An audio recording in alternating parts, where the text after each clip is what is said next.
일면식도 없는 또래 여성을 잔혹하게 살해한 혐의로 재판에 넘겨진 정유정에게 무기징역이 확정됐습니다. 대법원까지 재판을 받는 기간 동안 수십 차례 반성문을 제출하면서 선처를 호소했지만 받아들여지지 않은 겁니다.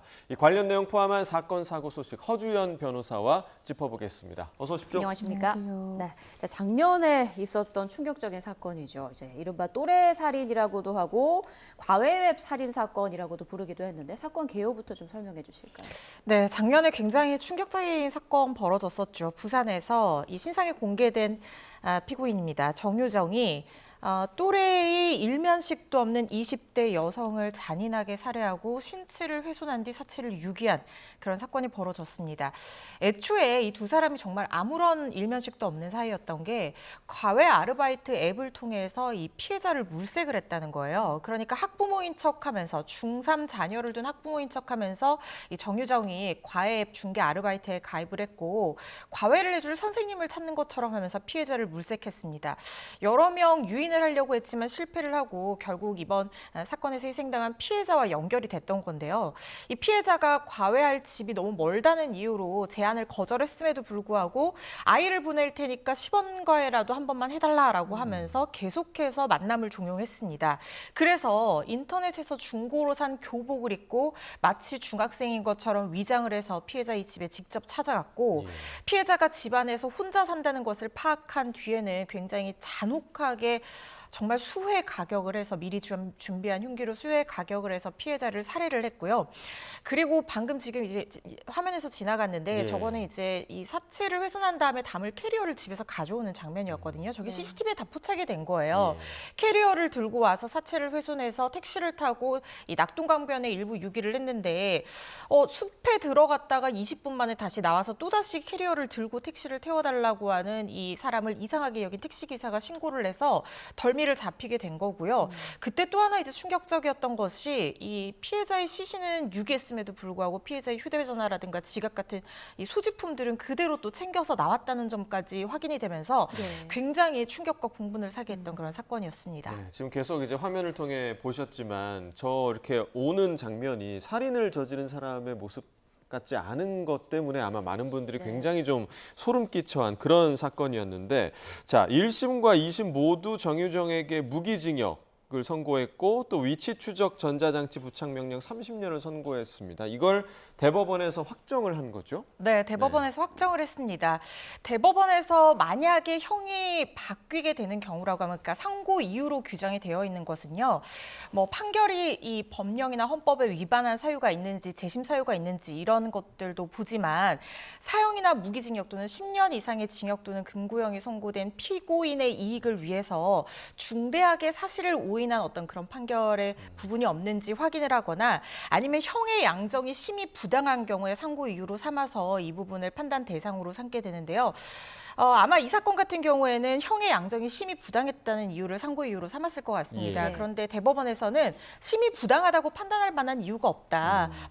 범행의 동기라든가 경위라든가 이 피해자와의 관계라든가 피고인의 어떤 연령이라든가 성행 그리고 범행 이후의 어떤 사실관계들을 종합적으로 판단했을 때 이 정도의 형은 살아야 되는 것이 맞다 이렇게 판단을 한 것으로 보이고요. 뭐 1심과 2심에서도 비슷한 이유로 무기징역형을 선고받는 것이 타당하다. 다만 2심에서 이렇게 선고를 했습니다. 그러니까 초범이고 개전이나 교화의 가능성이 완전히 없다고 단정할 수는 없기 때문에 영원히 사회와 격리가 되어서 피해자와 유족들에게 사죄하는 마음으로 살아갈 반성의 기회를 줘야 한다라고 하면서 사형 이외의 가장 강한 형인 무기징역형을 선고하는 것이 타당하다라고 판결 이유를 밝혔던 적이 있었고요.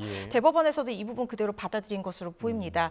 한 가지 이제 위치 추적 장치 관련해서 지금 30년 부착 명령이 나왔는데 이 부분에 대해서도 상고 대상으로 삼은 것 같아요. 그런데 대법원에서는 이게 이 법률심이 아니라 사실심에서 판단된 사례가 판단되지 않았고 향소 이유로 삼지도 않았기 때문에 상고심에서 이 부분을 심판 대상으로 삼을 이유가 없다라고 봐서 전체 상고를 기각한 것으로 보입니다. 지난해 이제 검찰 송치 전에 모습을 드러낸 정유정. 차분한 어투로 계획 범죄를 부인했었는데요. 당시 화면 잠깐 보고 오겠습니다. 피해 여성을 범행 대상으로 특정한 이유가 뭔가요?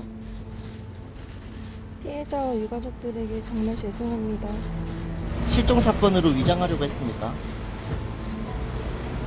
제정신이 아니었던 것 같습니다. 죄송합니다. 지금 신상 공개가 됐는데 여기에 대해서 어떻게 생각하십니까? 할 말이 없습니다. 죄송합니다. 검찰 조사에서 성실히 조사에 임하겠습니다. 죄송합니다.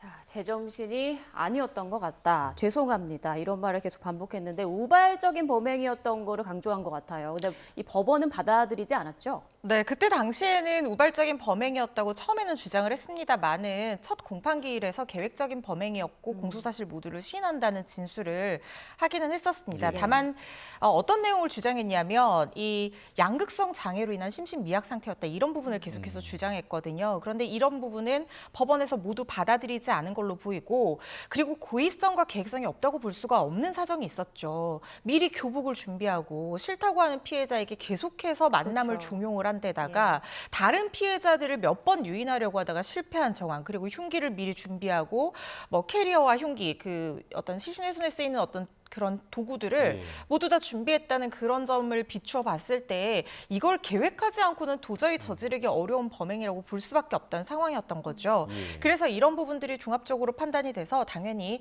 고의성과 계획성을 부인하는 주장은 받아들이지 않은 것으로 보입니다. 네.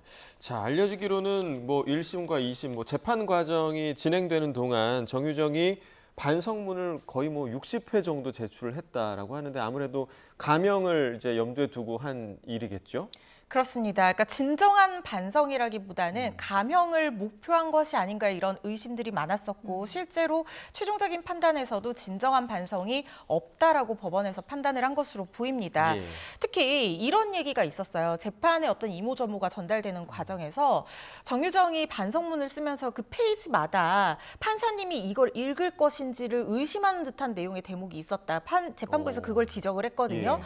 다 세세히 읽어보니까 범행의 동기라든가 성장 과정이라든가 학교 생활에서 느낀 점 그리고 범행 이후에 느낀 점 이런 것들을 소상히 써서 진술을 하라라고 제출을 하라라고 얘기를 했는데 그 이후에 무려 5번의 반성문이 더 들어갔다는 거예요. 이게 1심 단계에서만 있었던 일인데 그래서 일각에서는 정유정이 그동안 어른들이라든가 아버지에게 인정을 받지 못했던 어떤 그런 성장 과정들이 있었기 때문에 그 인정 욕구를 이 반성문을 통해서 누군가가 판사가 봐주고 주목해준다는 것으로 채우려고 했던 것이 아닌가. 그래서 이걸 진정한 반성으로 보기는 어려운 것이 아닌가 이런 얘기들 심리 분석이 나왔었거든요. 아마 재판부에서도 이런 부분 충분히 받아들인 것으로 보이고 실제로 실무를 할 때도 이게 반성문을 무조건 뭐 양을 많이 쓴다고 해서 이게 받아들여지는 게 아니거든요. 진정한 반성이 있는지 없는지에 대해서는 그 전체적인 진술 태도라든가 반성의 내용이라든가 피회복을 위해서 어떤 노력을 하는지 이런 것들이 종합적으로 고려가 되기 때문에 정유정이 반성문을 이른바 물량공세식으로 쓴 것은 받아들여지지 않은 것으로 보입니다. 네, 정유정이 또 최후 진술에서 피해자가 평온한 곳에 있길 빌며 죗값을 받으면서 새 사람이 되도록 노력하겠다 뭐 이런 말도 했다고 하는데 이 부분도 법원이 받아들이지 않은 거죠? 그렇다고 봐야죠. 사실 형사재판을 하면 피고인들 최후 진술에서 우는 경우도 많고요. 예. 이렇게 뭐 평온한 곳에서 있길 빌면서 죗값을 치르겠다보다 더 뭐 화려한 어떤 미사 여구를 동원해서 죄를 반성하는 그런 진술을 하는 경우가 많습니다. 물론 개 중에는 진정으로 반성하는 사람들도 있어요. 그렇지만 말씀드린 것과 같은 이유로 정유정의 이런 반성이 진정한 반성이라고 여겨지지는 않은 듯합니다. 예. 사실상 이 정유정의 이번 그 살인 행위가 정말 모두가 경악할 만큼 잔혹한 그런 살인 범죄였는데 법정 최고형은 사형이란 말이죠. 그런데 법원에서 결국 무기징역이 확정된 겁니다. 그러니까 어제 그 최윤종 2심 선고도 그렇고 왜 사형이 아니라 무기징역인가 이러한 의문을 가질 수도 있을 것 같아요.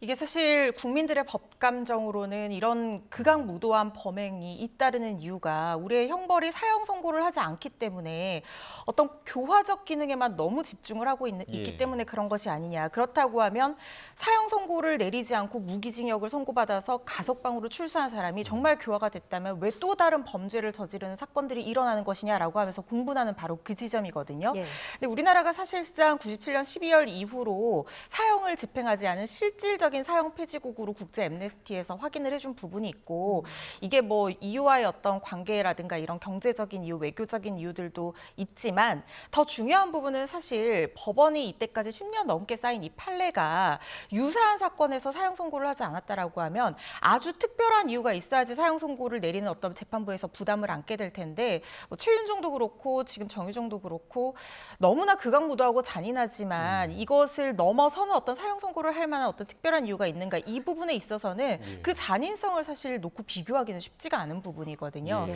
그래서 아마 법원에서도 무기징역형의 선고로 이 사형을 제외한 가장 강한 형이다 이렇게 표현을 한 것 같고요. 그렇지만 또 우리 국민들이 공분하는 그런 지점에 대한 분명히 들어볼 만한 어떤 이유는 있는 부분이기 때문에 그래서 법무부에서 지금 대안으로 제시를 하고 있는 것이 가석방 없는 종신형이잖아요. 예. 그러니까 이 보통 무기징역을 선고를 받게 되면은 20년이 지난 경우 또는 유기징역형 같은 경우에 형기를 일정 부분 이상 채우게 되면 가석방 심사의 대상이 되기 때문에 이런 부분 때문에 지금 문제가 되고 있으니 가석방 없는 종신형으로 영구히 사회와 격리할 필요가 있다라는 지점에 대해서는 어떤 사회적인 공감대가 형성되고 있는 상황으로 보입니다. 네. 그런데 무기수라도 복역 20년 지나면 가석방 심사받아서 출소할 수 있다고 하더라고요. 이 정유정도 가능성이 있을까요? 네, 심사 대상은 될 수 있습니다. 그렇지만 20년을 채웠다고 해서 무조건 그리고 이 교도소 내에서 생활을 잘했다고 해서 무조건 이 석방이 되는 것은 아니고요. 그 심사 과정을 거치게 되는데 지금 정유정 같은 경우에는 사이코패스 진단 검사 28점 나왔다고 알려지고 있거든요. 사이코패스 진단 검사를 하는 가장 큰 이유 중에 하나는 결국에 재범의 우려를 판단하기 위한 부분도 있습니다. 네. 그래서 아마 그런 부분이 참작이 돼서 쉽게 가석방 대상이 되기는 어려워 보일 거라는 생각이 듭니다. 예. 자, 다음 주제로 넘어가 보겠습니다. 준비된 영상 보고 이야기 이어가겠습니다. 대통령과 이 사건 제공자에 대하여는 직무 관련성 여부, 대통령 기록물인지 여부에 대하여 논의한 결과 종결 결정하였습니다. 이는 청탁금지법 시행령 14조에 따른 종결 사유에 해당됩니다.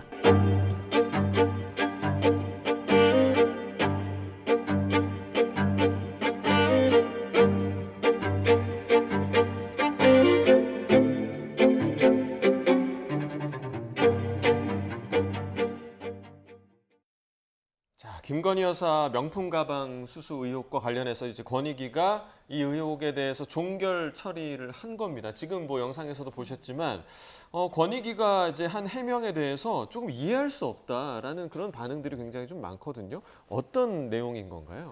그러니까 권익위 주장은 그거예요. 그러니까 이 청탁금지법에 보면은 이 공직자의 배우자가 일회에 100만 원을 초과하는 금품을 수수할 수 없도록 하는 규정은 있는데 문제는 수수했을 때 이걸 제재를 하는 어떤 처벌 규정이 없다는 겁니다. 그렇다고 하면은 100만 원이 넘는 명품백을 수수한 사실 가지고만으로는 어떻게 처벌 대상이 되기는 어렵다는 거죠. 이 대통령의 배우자가. 그렇다고 하면 직무 관련성이 있다고 하면 이 자신의 배우자가 이런 부정한 금품을 수수를 했을 때 공직자는 이거를 지체 없이 수속기관의 장에게 신고하도록 규정을 하고 있어요. 그리고 이걸 하지 않으면 처벌 대상 규정이 있거든요. 근데 윤석열 대통령은 공직자잖아요. 그런데 문제는 이 부분에 직무 관련성이 없다라고 판단을 한 부분이고 그리고 여기서 윤 대통령이 알았느냐 몰랐느냐 그 인지 여부도 좀 애매하다는 것이 이제 권익위 판단으로 보입니다. 그리고 설령 직무 관련성이 있다라고 가정을 한다고 하더라도 이 공직자윤리법이라든가 대통령 기록물 적용 대상이 될 수 있다는 거예요. 왜냐하면 이 공직자가 외국인으로부터 이 사람이 지금 선물을 준 최재형 목사가 국적이 미국 사람이거든요. 네. 그러니까 외국인으로부터 이렇게 선물을 받았을 경우에는 지체 없이 수속기관의 장에게 공직자는 신고하도록 되어 있는데 대통령이잖아요. 수속기관의 장이 누구냐는 거죠. 이런 애매한 문제가 발생할 수 있고 자 그렇다면 대통령이기 때문에 대통령 기록물로 해석될 여지도 있다는 겁니다. 대통령이 이렇게 이 직무와 관련한 어떤 물건을 수수하게 되면 이것은 대통령의 소유가 아니라 대통령 기록물로서 국가의 소유로 해석될 여지가 있기 때문에 어떠한 경우를 상정하더라도 처벌 대상이 될 수 없어서 특히 청탁금지법만 소관 대상으로 하는 권익위의 어떤 업무 분장 범위 한계상 이 부분을 종결할 수밖에 없었다라는 것이 권익위 설명입니다. 예. 정말 모호한 부분이 많은 것 같아요. 이제 좀 하나씩 짚어보면 정승윤 권익위 사무처장은 김건희 여사뿐만 아니라 대통령을 처벌할 수 있는 규정이 없다. 이 부분도 강조했다고 하던데 이건 좀 어떻게 받아들여야 될까요? 그러니까 대통령을 처벌할 수 있는 규정이 없다는 것은 결국에는 직무 관련성이 없다라는 것이죠. 예. 말씀드린 것처럼 직무 관련성이 있다 하더라도 이 대통령이 누구의 소속 기관에게 신고를 할 것이냐, 그리고 이게 대통령 기록물로 해석될 수 있다라고 하면 신고할 의무 자체도 없다는 거거든요. 직무 관련성 여부와 관해서 제일 이제 문제가 되는 부분입니다.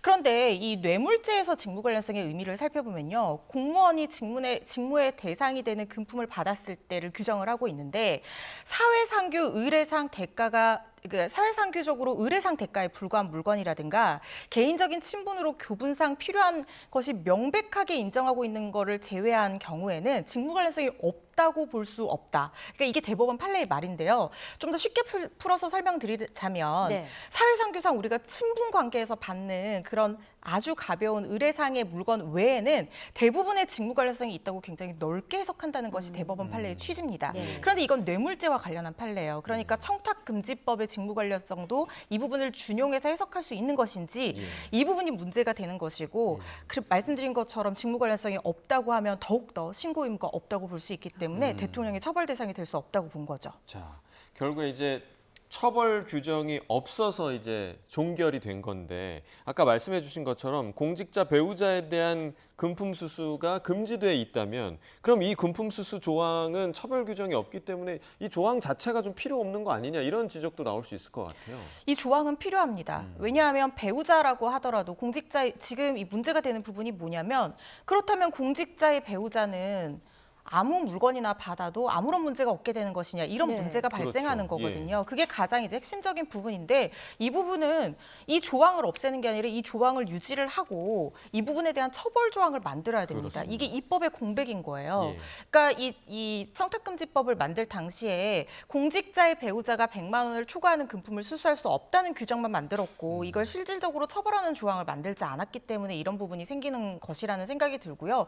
아마 이 부분에 대해서는 지금 입법의 어떤 움직임이 일고 있는 걸로 알고 있어서 곧 이 부분 보완 입법이 이루어지지 않을까 예상을 합니다. 네, 앞서 그 대통령 기록물 관련해서 잠깐 언급을 해주셨는데 이제 참여연대가 입장을 밝힌 내용이죠. 대통령실 관계자가 김 여사가 받은 명품백을 대통령 기록물로 봐서 보관하고 있다 이렇게 밝혔다는 내용인데 이건 대통령실이 결국 직무 관련성을 인정하고 있는 것 아니냐 이런 지적이 있어요. 그렇죠. 그러니까 직무 관련성을 인정한다 하더라도 대통령 기록물로 볼 수 있느냐 이것도 문제의 한 쟁점이 될 수 있습니다. 직무 관련성을 인정할 수 있다면 이걸 대통령 기록물로 봐야 되고 그러면 신고할 의무가 없다는 것이 지금 대통령 기록물 관련법을 적용한 권익위의 해석인데요. 네. 문제는 이게 대통령 기록물이 해당하냐는 거죠. 왜냐하면 대통령 기록물이라고 하는 것은 물론 법 문헌상으로는 대통령이 직무와 관련해서 받은 금품이라고 규정을 하고 있지만 통상적으로 외교관계 행사라든가 외교의 어떤 의례상 이 국가 정상끼리 수반되는 국가적인 어떤 기록물로서 보존할 가치가 있는 어떤 금품들, 예. 물건들 이런 것들을 대통령 기록물이라고 보는데 과연 지금 김건희 여사가 받은 이 명품백이 국가적인 기록물로서 보존할 만한 가치가 있는 물건인지에 대해서는 논란의 여지가 있는 부분인데요. 그런데 한 가지 직무 관련성이랑 관련해서 또 말씀드리고 싶은 부분은 지금 선물을 준 최재형 목사는 청탁을 했다라고 얘기를 하고 있어요. 특히 김창준 전 의원, 그러니까 연방 하원 의원이죠. 이 사람의 어떤 국립묘지 안장이라든가 국가 원로로 임명을 해달라라든가 뭐 위원회 임명을 해달라라든가 뭐 이런 여러 가지를 청탁을 했다라고 본인 스스로 얘기를 하고 있는 상황인데 이게 어떤 청탁이고 직무 관련성이 실제로 있느냐에 대해서는 반론도 있는 상황입니다. 그러니까 단순히 이 자격이 없는 사람을 무조건 인사청탁을 한 것이라고 볼 수 있는 상황인지 아니면 자격 있는 사람을 추천하고 청구하는 어떤 수준의 내용인지 이 부분에 대해서는 아마 이 권익위 내부에서도 공방이 있었던 걸로 알고 있고 지금 여야 간에서도 공방이 있는 부분이거든요. 거기다 더 중요한 부분은 지금 최재형 목사 이 사람이 어쨌든 실질적으로 청탁의 진정한 목적이 있었던 것이냐 아니면 어떤 정치적인 이유로 이런 이른바 함정 취재를 한 것이냐 이 부분에 대해서도 공방이 있고 이게 확실하게 어떤 사실관계가 확정이 되지 않은 부분이 있거든요. 그래서 이 직무 관련성 여부와 나아가서 대통령 기록물에 해당하는지 여부에 대해서는 공방이 존재하고 있는 부분이라는 말씀을 드려야 될 것 같습니다. 예. 자, 그리고 이제 앞서 이제 최재형 목사 관련 이야기를 해주실 때 외국인이다. 그러니까 미국 시민권자이기 때문에 이 부분에 관련한 신고할 의무가 없다. 그러니까 이 부분에 대해서는 우리가 좀 어떻게 이해를 해야 됩니까? 그럼 외국인한테 받으면 다 괜찮은 겁니까? 그러니까 이제 그 법 문헌상 아주 정확하게 명백하게 문헌대로만 해석을 한다고 하면 틀린 얘기는 아니에요. 예. 왜냐하면 어쨌든 국적자가 미국인이고 외국인이기 때문에 공직자 윤리법 15조도 그렇고 대통령 기록물 관련해서도 그렇고 외국인의 범위에 대해서 한정을 하고 있지 않거든요. 그러니까 외국인에게 받은 선물을 지체 없이 신고해야 된다라고 공직자 윤리법에서 규정을 하고 있고 국가 정상이 외국인으로부터 받은 선물을 대통령 기록물로 한다라고 그 대통령 기록물 관련법에도 규정을 하고 있는 부분입니다. 예. 그렇기 때문에 법 문헌 그대로만 해석한다라고 하면 이 해석이 틀렸다고 보기는 어렵지만 말씀드린 것처럼 설령 외국인에게 받은 선물이라고 하더라도 이것을 대통령 기록물로 볼 수 있느냐 이 쟁점은 여전히 남아있는 부분인 거죠. 네, 쟁점도 많고 정말 이해하기도 어려운 내용들이 많습니다. 마침 오늘 최재형 목사가 경찰에 출석을 했고요. 권익위 발표에 대해서도 입장을 밝혔는데요. 잠깐 들어보시죠. 저를 한 번도 서면 조사나 대면 조사를 하지 않고 급하게 6개월 동안 가만히 있다가 하필이면 대통령 부부가 해외 순방을 간 그날 급하게 1시간 반 동안 설전을 벌여가면서 이 종결 처리를 했다고 하는 것을 듣고 저는 굉장히 분노했습니다. 외국인이 주는 선물은 국가기록물로 분류됐다라고 하는 그런 거의 궤변에 가까운 답변을 권익위가 했는데요. 거기서 말하는 외국인은 장관이나 외교부 장관이나 국가수반, 대통령, 수상 이런 분들을 말하는 외국인이지 일반 외국인이 아닙니다. 그래서 그 조항의 해석이 잘못됐고 최재형 목사의 주장 좀 어떻게 들으셨나요? 지금 최재형 목사가 주장하는 것은 그것 같습니다. 그러니까 이 조항의 외국인의 범위에 누가 포함되느냐의 해석 문제와 관련해서 법 취지를 고려를 해서 해석을 해야 된다라는 주장을 하고 있는 걸로 보이는데요. 이 부분에 대해서 일견 동의는 합니다. 일리가 있는 부분이라는 생각은 들지만 이 주장을 최재형 목사가 할 수 있는 자격이 있는가 저는 이 부분에 대해서는 좀 의문이 있습니다. 왜냐하면 최재형 목사가 진짜 본인이 어떤 청탁의 목적으로 이걸 어떤 그 명품백을 김건희 여사에게 건네고 이랬다는 어떤 그런 내용만 있는 것이 아니라 그 이면에는 실질적인 어떤 함정 취재라고 본인들도 인정을 한 부분이 일은 있지 않습니까? 그렇다고 하면 이것이 과연 부정한 청탁이 있는 뇌물, 그러니까 어떤 청탁금지법에서 말하는 그런 수수 행위로만 우리가 볼 수 있을 것인가? 이 부분에 대해서는 반론이 제기가 될 수 있는 부분이고, 물론 최재형 목사의 주장 사실 자체가 국민적으로 어떤 의혹이 남는 부분이기는 하지만 그걸 주장하는 사람이 최재형 목사라는 것은 좀 아이러니한 부분이 있지 않나 하는 생각은 듭니다. 예. 자, 또 일각에서는 이제 권익위가 이 사안을 6개월 동안 끌었잖아요. 이렇게 길게 끌다가 사건을 종결 처리했다. 이 부분이 오히려 논란을 키웠다. 이런 지적도 좀 있더라고요. 그렇습니다. 다소간 이제 이 보통 권익위에서 수사를 이렇게 신고를 받게 되면 조사를 하게 되는데 또 60일 기한으로 조사를 하게 되고 한 차례 연장해서 90일 안에 조사를 종결하도록 되어 있거든요. 근데 이 사건 같은 경우에는 거의 6개월 동안 시간이 지체가 되었었죠. 물론 권익위 쪽에서는 중간에 사건 이 선거도 있었고 그래서 선거에 어떤 부정적인 혹은 어떤 영향을 미친다는 그런 얘기를 들을 수 있는, 그래서 어떤 조사의 어떤 객관성을 잃을 수 있는 그런 공격을 받을 수 있기 때문에 이렇게 아예 조사도 하고 있지 않다가 이 조사를 진행했다라고 해명을 하긴 했습니다만 사실상 이례적으로 길게 끌어온 사건이라는 것은 맞습니다. 그렇지만 권익위 입장에서도 조사를 그러니까 어떤 청탁금지법 위반 사항에 대해서 처벌할 수 있는 상황이 없는 것이라 상태라고 하면 결국엔 관련법에 의해서 조사를 종결해야 되는 상황이고 청탁금지법 외에 다른 법에 대해서 뭐 예를 들면 알선수재라든가 변호사법 위반이라든가 이런 부분은 수사기관에서 결국 따져야 되는 부분이고 예. 권익위가 이걸 강제 수사를 할 수는 있는 권한은 없는 부분이거든요. 그래서 다소간 이례적으로 길어진 측면은 있습니다만은 조사의 종결이 필요했다는 권익위의 어떤 설명에 대해서도 어느 정도 상황적인 이해가 되는 측면은 있습니다. 예. 자, 이제 다음 주제로 또 넘어가 보죠. 준비된 영상이 있습니다. 영상 보고 이야기 나눠보겠습니다.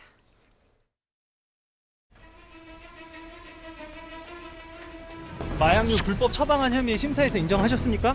사고 뒤 기록 삭제하신 거 맞나요? 환자 성폭행하고 불법 촬영한 혐의 인정하셨습니까? 트로이스 사고 죄책감은 안 느끼시나요? 죄송합니다.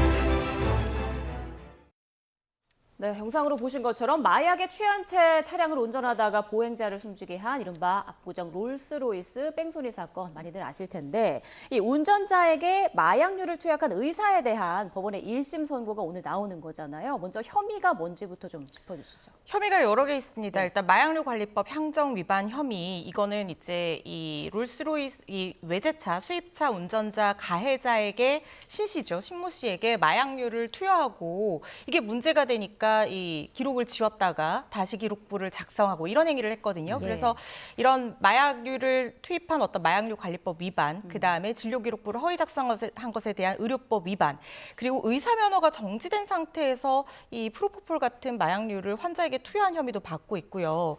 그리고 또 한 가지 더 문제가 되는 것이 수면 마취 상태에 있는 환자 10여 명을 대상으로 불법적으로 촬영을 하고 성폭행을 한 혐의까지 받고 있거든요. 그래서 뭐 중간간, 그다음에 성폭력 처벌법 위반 등 굉장히 많은 혐의, 한 6개 혐의 정도로 지금 구속 기소돼서 재판을 받고 있는 상태입니다. 자, 이거 혐의의 종류만 봐도 굉장히 좀 죄질이 좋지 않은 그런 느낌이 드는데 검찰이 징역 20년, 벌금 500만 원을 지금 구형을 했습니다. 중형이죠?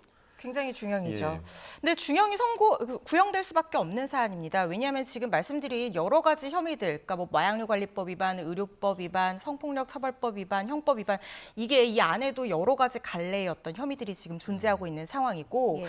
거기다가 지금 중간간만 규정 내용만 보더라도 3년 이상의 유기징역형으로 법정에 규정이 되어 있어요. 네. 그리고 가중 요소가 있습니다. 양형 기준으로 가중 요소가 있으면 4년에서 7년까지 선고를 할 수 있도록 되어 있는데 범행에 취약한 지금 수면 마취된 상태의 피해자들에게 계속적으로 반복적으로 범행을 저질렀거든요.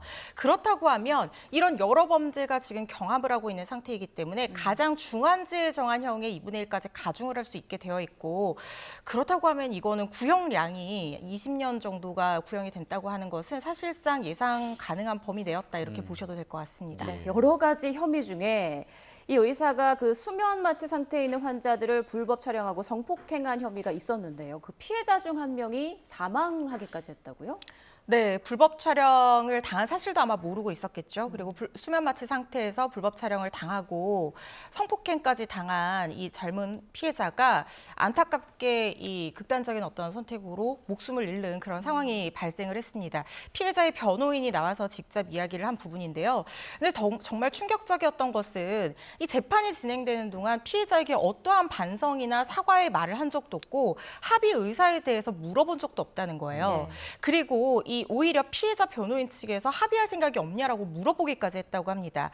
그런데 뭐 피해자가 여러 명이어서 일부만 합의를 진행할 수 없고 금원을 마련한다 뭐 이런 이유를 대면서 실질적인 진정한 사과나 반성의 의사조차 전달을 하지 않았다는 거예요. 아마 피해자가 자신이 피해자라는 어떤 사실에 대한 충격에 더해서 이런 반성 없는 모습이 더욱더 피해자를 고통 속에서 몰아넣은 그런 상황이 되었던 것이 아닌가 저는 이런 생각이 듭니다. 네, 자 지금 속보가 들어왔습니다. 1심 결과가 나왔는데 롤스로이스 가해자 마약 처방한 의사 연모 씨에 대해서 1심 징역 17년이 지금 선고가 됐습니다. 검찰의 구형은 20년이었는데 징역 17년 선고. 좀 어떻게 보십니까? 보통 구형량의 절반에서 3분의 2 이상 가량이 선고를 하는 예. 일반적인 경우에 비춰봤을 때 예. 구형량에 비해서 선고가 상당히 높은 형량으로 되었다. 죄질이 상당히 불량하고 반성이 없다고 본 것이 아닌가 하는 생각이 듭니다. 네. 말씀드린 것처럼 중간간만 예로 든다고 하더라도 이 7년까지 선고를 할 수 있는데 절반을 가중을 한다고 하면 최소 10년 이상이 선고될 거라고 예. 생각을 했는데요. 10년에서 15년가량 선고될 거라고 생각했는데 징역 17년형이 선고가 됐다고 하는 것은 이 반성이 전혀 없고 피해 정도가 너무나 중하다라고 보는 것이 맞을 것 같고요. 특히 피해자가 말씀드린 것처럼 사망한 이런 것들도 영향을 미쳤을 것이라는 생각이 듭니다. 예. 네. 자, 의사 염 씨에게 마약류를 처방받은 사건 가해자가 이제 지난 1월 1심 선고에서 징역 20년을 선고받았는데 이 판결에 불복해서 지금 항소가 진행 중이라고요. 네, 그렇습니다. 본인이 도주의 고의가 없었다. 그리고 마약류에 취한 상태에서 병원에서 실습을 이유로 환자들을 내보냈기 때문에 나왔고 그래서 이 형량이 너무나 부당하다라고 하면서 본인이 지금 항소심에서 양형의 부당을 주장하고 있는 상황으로 보이는데요. 그런데 이 사건 같은 경우에는 1심에서 지금 이 수입차에 치여서 사망한 피해자의 유족들이 1심 구형량과 선고형이 같았던 상당히 좀 이례적인 사건이었어요. 예. 그만큼 죄질이 불량하다고 예. 본 거죠. 그래서 이 선고 형량이 만족스럽지는 않지만 뭐 항소할 뜻까지는 없었다고 얘기를 하기도 했었는데 오히려 지금 가해자인 피고인이 항소를 한 사항이거든요. 그런데 이게 결국 이 죄질이 불량하다고 볼 수 있는 어떤 이유 중에 하나가 될 수 있을 거라는 생각이 들고 무엇보다도 지금 마약류관리법 위반 사항에 있어서 좀 수사가 좀 늦게 진행이 돼서 추가적으로 송치가 된 부분이 있습니다. 그래서 예. 이 부분 추가 기소가 되면 항소심에서 형량이 늘어날 것도 배제를 할 수 없는 상황이거든요. 그리고 예. 도주의 고의가 없다는 점이 1심에서 충분히 주장이 됐을 텐데 이 부분 받아들여지지 않은 걸로 봐서 아주 새로운 증거가 나오지 않는 이상 이 본인이 부인하는 고의 이런 부분이 인정이 될 것 같다는 생각도 들지 않아서 2심에서 유의미한 형량 변화는 없을 거라는 그런 예상이 됩니다. 아, 그러면 항소심에서는 뭐 이렇게 쟁점이 될 만한 부분은 없다고 보시는 건가요? 아니요, 그러니까 도주의 고의를 부인하는 부분이라든가 뭐 이런 것들이 쟁점이 되기는 하겠지만 예. 피고인의 주장이 받아들여질 만한 아주 새로운 증거가 현출이 되지 않는 이상 재판부에서 이 부분을 받아들이기는 쉽지 않은 상황이 될 거라는 말씀을 드린 것이고요. 또 한 가지 이제 마약류 관리법 위반 혐의로 추가 기소된 부분이 있기 때문에 네. 이 부분이 항소심에서 같이 판단될 여지가 있어서 형량의 유의미한 변화가 예상되는 상황은 아니다 이런 생각이 듭니다. 예. 네, 압구정 롤스로이스 사건 가해자에게 마약 처방한 의사 1심에서 징역 17년이 선고됐다는 소식 다시 한번 전해드리고요. 자세한 내용은 이어지는 뉴스에서 또 다뤄보겠습니다. 지금까지 허주연 변호사와 함께했습니다. 고맙습니다. 감사합니다.